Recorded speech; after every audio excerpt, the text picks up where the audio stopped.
L'éditeur VBA possède une fenêtre espion qui va nous permettre de suivre l'évolution d'une ou plusieurs variables au travers d'une procédure.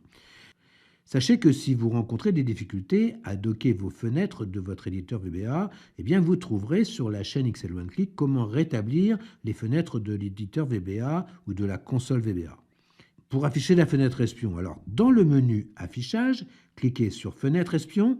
Si votre éditeur VBA est correctement docké, eh bien la fenêtre espion apparaîtra en bas à droite de la console.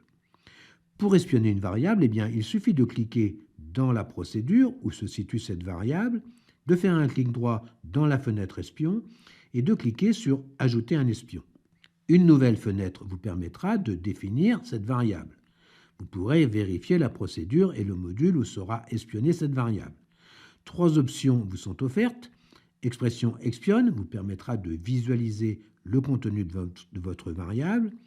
Arrêt si la valeur est vraie et arrêt si la valeur change permet d'interrompre le programme, ce qui équivaut au point d'arrêt.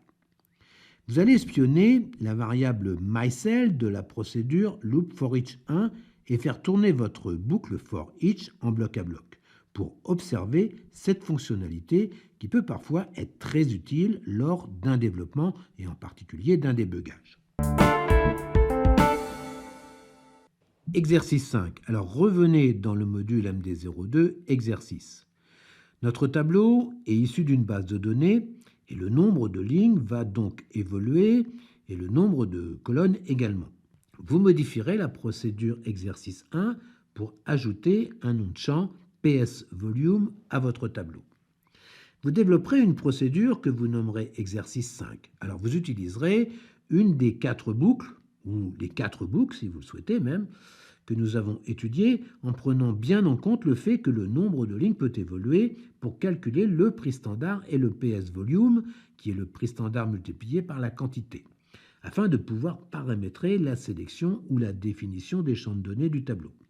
Vous trouverez dans le chapitre 22 les différentes méthodes de sélection d'un tableau évolutif, en particulier pour connaître la dernière ligne d'un tableau. Puis vous modifierez la procédure main exercice en remplaçant call exercice 4 par call exercice 5.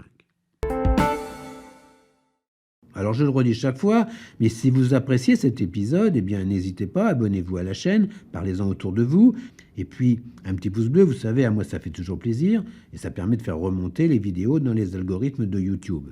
Activez la cloche, ça vous permettra d'avoir la primeur du prochain épisode.